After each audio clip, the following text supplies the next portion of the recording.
It seems simply irresistible was just how the directors of the famed Lido cabaret show found Jodie Hingley and Melinda Knaggs.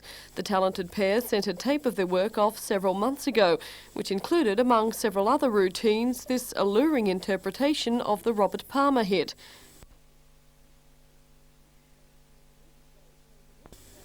Yesterday came the news they'd been waiting for. Both have been accepted and arrangements are being made to have the girls on stage in Paris by December.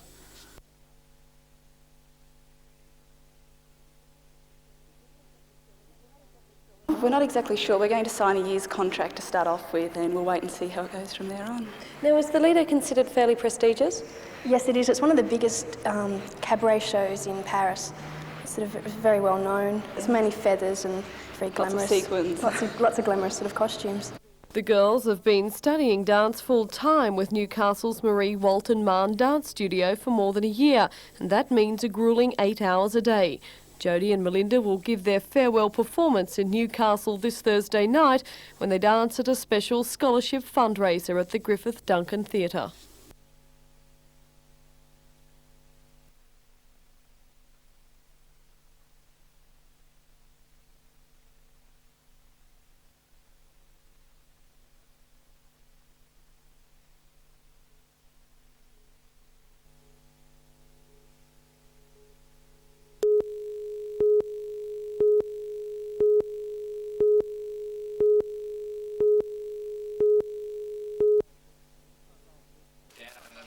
Six-month-old Jessica is believed to be a sufferer of sleep apnea, a condition that stops babies breathing. When infants lapse into apnea, they stop breathing, then their heart stops beating, the reverse of what happens in adults. Jessica is being connected to a machine that monitors her breathing and heartbeat 24 hours a day. If an irregularity occurs in either, an alarm sounds, alerting her parents she is in danger. The alarm systems are connected to Jessica through a Velcro belt. Jessica's mother, Joanne, says the machine has saved her baby's life a number of times. Several times, yes. When we first brought it home, it was going off about 9 times a fortnight. Now it's not going off at all at the moment, but 3 weeks ago it went off once, and it went off for about 5 minutes. We couldn't get her breathing for 5 minutes.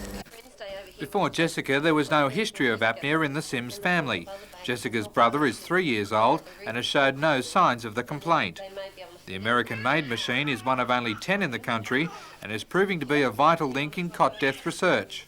It's a research monitor so that they can actually get the normal breathing patterns of a baby. They get graphs and details from it of what's the normal breathing patterns, as well as what an apnea attack actually looks like on a graph. Doctors at Camperdown Children's Hospital estimate at least another 20 machines will be needed by the end of the year at a cost of $120,000 and are calling on public support to purchase the monitors. Darren Curtis for NBN News.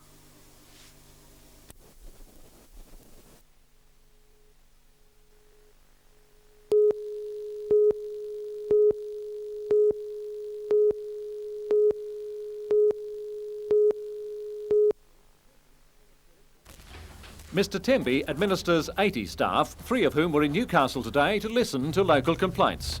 Rosemary Young was one of those officers, helping interview the 26 people who made appointments to share their grievances. Many more people missed out, and so the Commission could institute a series of visits to regional centres every 2 or 3 months. Essentially, the Corruption Commission is answerable only to the New South Wales Parliament and is intended to protect the public interest in matters of corruption. But its brief is limited. The maladministration inefficiency question is dealt with by the Ombudsman's Act. Our Act is new and different and takes it a couple of steps further in that we can look at the criminality of any offences in the public sector. What's the response been from people in Newcastle? Very, very strong. I have to say that if I'd realised that there were so many people wanting to talk to us, I would have made it a 2-day trip. And on that head, I'll go back to Sydney and talk to the Commissioner and see if we can't come up in a month or 2 for another day or so.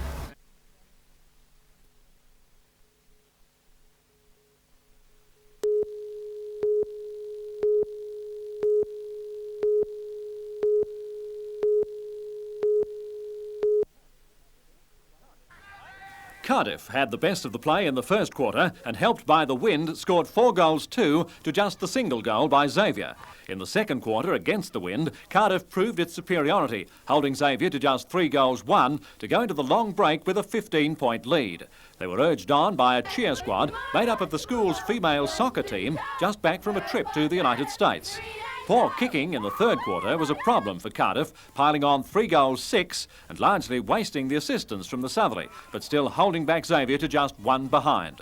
From there, it was an easy roll home for Cardiff, who've now won the regional final 2 years in a row. Today it was 12-12-84 to 5 goals 7-37.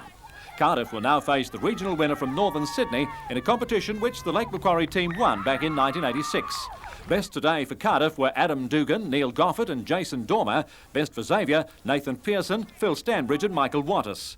Alan Sweeney, Vice President of the club which inaugurated the competition back in 1972, Warners Bay Lions, presented the regional trophy to Cardiff after today's match.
The travelling fashion show's Newcastle visit was sponsored by the Adamstown Lions Club. The Gown of the Year parade presents the creations of Australia's leading fashion houses. Classic designs, convertible designs, and of course, creative designs.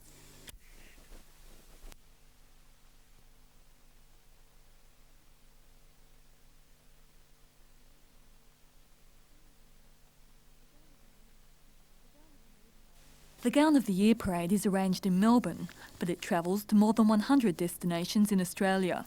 It's been a regular event on the Newcastle fashion calendar for 7 years. And behind the glitter lies gold. More than $6,000 was raised for charity last night, with the proceeds going to the Children's Diabetes Unit at Newcastle's Mater Hospital.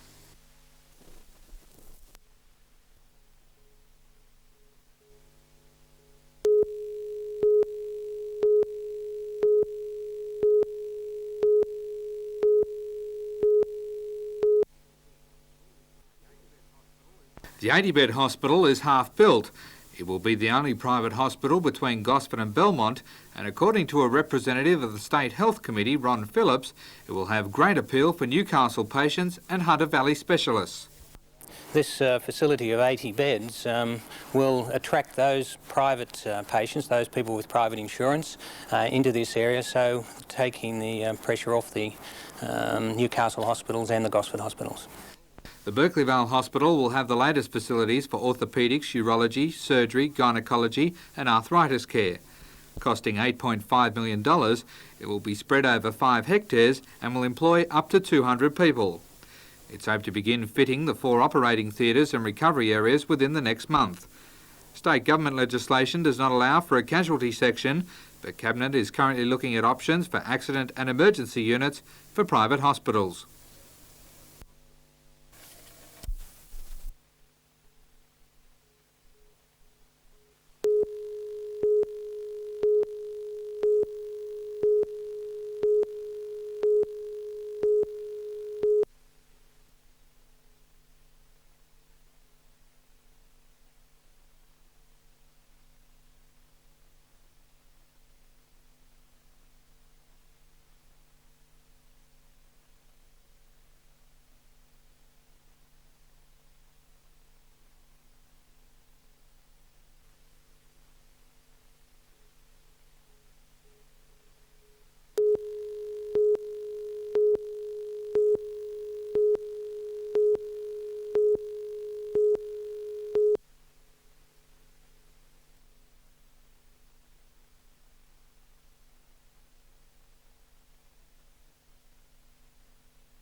This is how hunter audiences know Ulrich Burstein, baton in hand conducting the acclaimed hunter orchestra.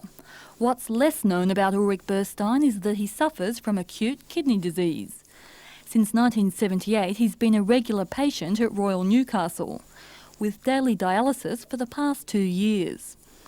A little more than a week ago, his life took a dramatic turn when a kidney became available for transplant. He's now recovering with a brand new kidney. If all goes well, dialysis and the accompanying lifestyle restrictions will be a thing of the past. I've got to say I feel better now than I felt at any time in living memory almost. I can't remember when I ever have felt so well. But for the hunter transplant program, Ulrich would have been forced to travel to Sydney for the operation and the month-long daily follow-up, a situation which he believes would be disastrous both personally and professionally. But it may well be the circumstance facing future kidney transplant patients if the state government decides to axe the hunter program. Earlier this week, Health Minister Peter Collins hinted he may do just that. Well, it would be tragic, it really would be. And it would be part of what happens to Newcastle so often, part of the capital city syndrome, that because Newcastle's not a capital city, get rid of its amenities. Ulrich checks out of the renal unit tomorrow. In less than 2 weeks, he'll be back in the orchestra pit conducting La Traviata. It's little surprise that the proceeds from that concert will go to the Hunter and Northern Kidney Foundation. Leslie Robinson, for NBN News.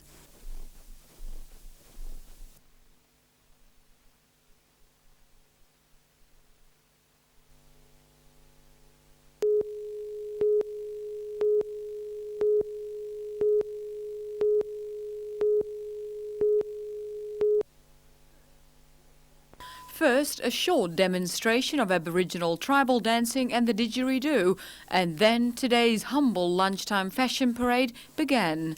It's the result of a $4,000 grant from the Aboriginal Art Board, with which Ivan Goolagong has spent the past 4 years trying to create fashion, Aboriginal fashion. His main marks are Aboriginal motifs silk-screened onto simple designs. His inspiration? Our Aboriginal women, we're just showing our beauty to the world and our culture. Since last November, Ivan's fashion parades have taken him to places like Armidale, Wagga and Sydney. Ivan is an optimistic proponent of what anyone can do if they put their minds to it. And you've gone from being a footballer, you've gone on to being a labourer, and now you're a fashion designer. What made you go into fashion? I've seen a parade down at Sydney a few years ago, and I decided because I was doing a screen print, and I said, well, I can do it here at our locals. Wyong Tave helped today's models by teaching them the right moves. While Ivan dreams of maybe one day going to Paris, harsh reality still needs to be taken into account. Can we expect to see them in the shops? Well, I hope so, yeah.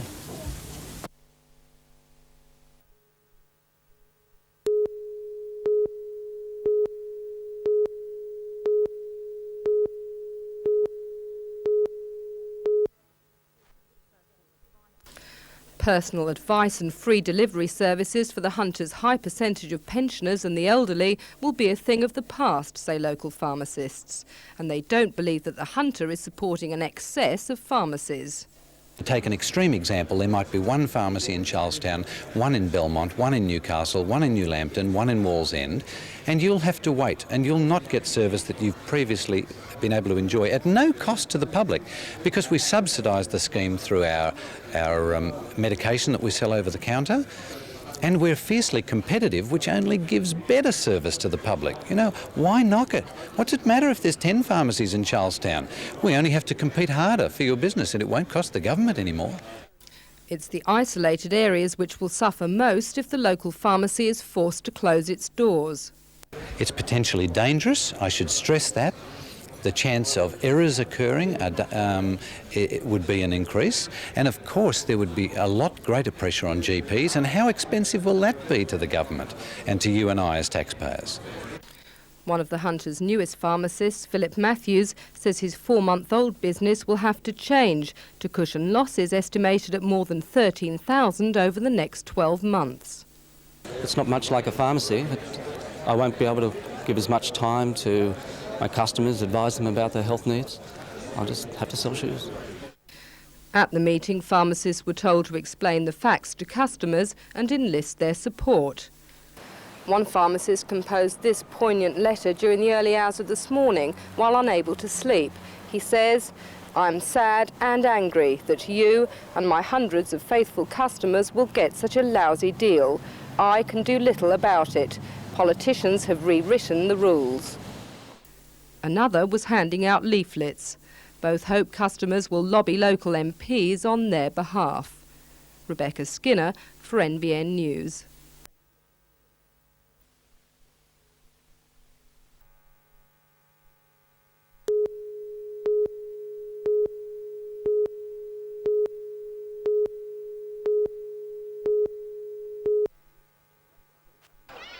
The Black Diamond Cup is the symbol of Australian rules football in the Newcastle region, and this year Warners Bay and Wallsend clash to see who will hold the coveted trophy. Warners Bay are the defending champions and have been the form team this year. For Wallsend, one of the foundation clubs of the Newcastle Australian Football League, it will be their first grand final appearance for 83 years. To get to the decider, Wallsend have come from behind on 2 occasions to beat Western Suburbs in the first semi-final and then to oust red-hot favourites Nelson Bay from last weekend's preliminary final. To be played at the number 1 sports ground tomorrow, the battle should be a classic. Over at the number 2 sports ground, Merewether Carlton and Mayfield East clash in the Newcastle Rugby Union preliminary final, the winner going on to play University in next weekend's grand final. Mayfield East pulled off a major surprise last week by defeating Wanderers in the first semi-final and will be a tough proposition for the Greens. Danny Movai is the East trump card and the Greens of Carlton will need to contain him. Both packs have injury clouds over some players, but the intensity will still be there. West Wallsend and Western Workers Bears meet at Western on Sunday to see who will go on and play Adamstown Rosebuds in this year's Northern New South Wales Soccer Federation Grand Final. West Wallsend were comprehensively thrashed by the Buds last week, but that will be enough motivation for them to fire up against Western. Western are an excellent side also and will take a power of beating. The match gets underway at 2 o'clock.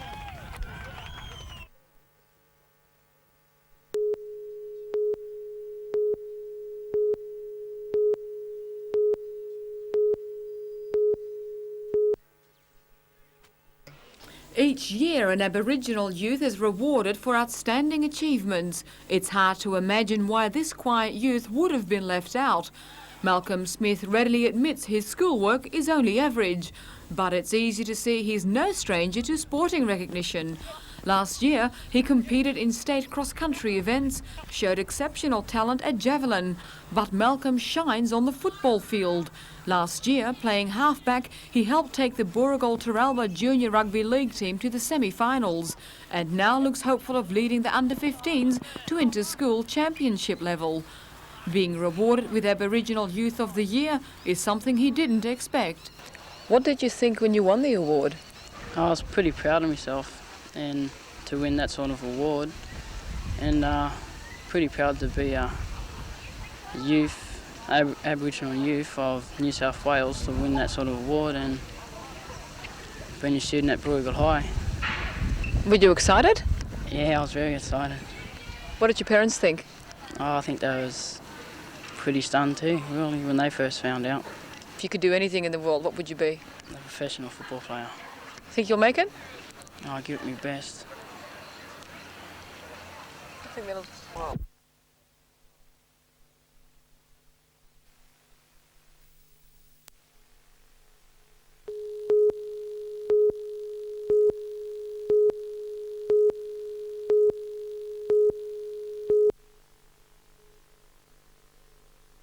There's no glamour in smoking. That's the message the Area Health Service and NIB Health Insurance want to impress upon young women. The group now regarded the most susceptible to a strong smoking culture. I think a very powerful initiator for young girls to smoke is advertising. Much of the tobacco advertising that goes on is blatantly targeted towards young women. Surveys indicate that just over 20% of young women between 14 and 19 years of age smoke. That figure jumps to 41% among women aged 20 to 24. It's these kind of statistics that prompted the campaign launched today by Health Minister Peter Collins.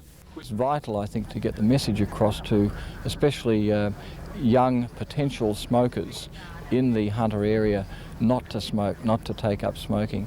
The campaign will attack smoking on all fronts with intensive advertising, education and counselling. The anti-smoking crusade will be the first of a series of health projects sponsored by the newly formed partnership. Future initiatives will target breast cancer, diabetes, heart health and nutrition. And Hunter Area Health Service.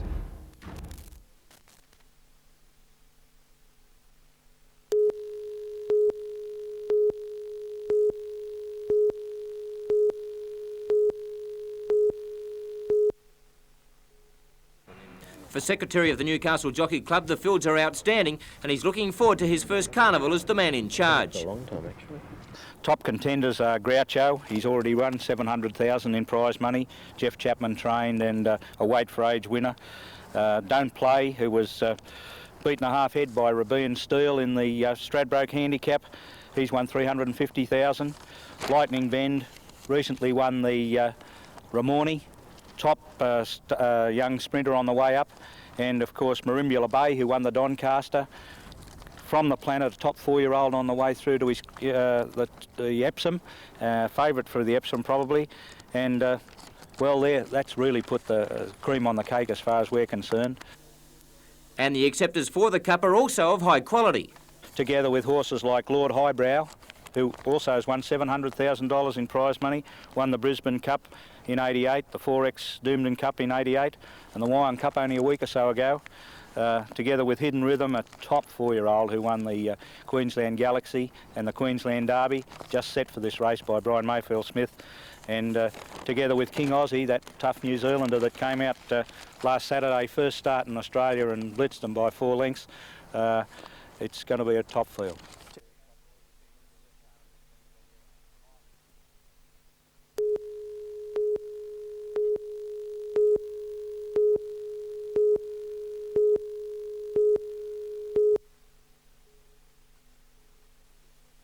As of next week, European fitness fanatics who'd rather raise the sweat in the living room will be looking at this face and body.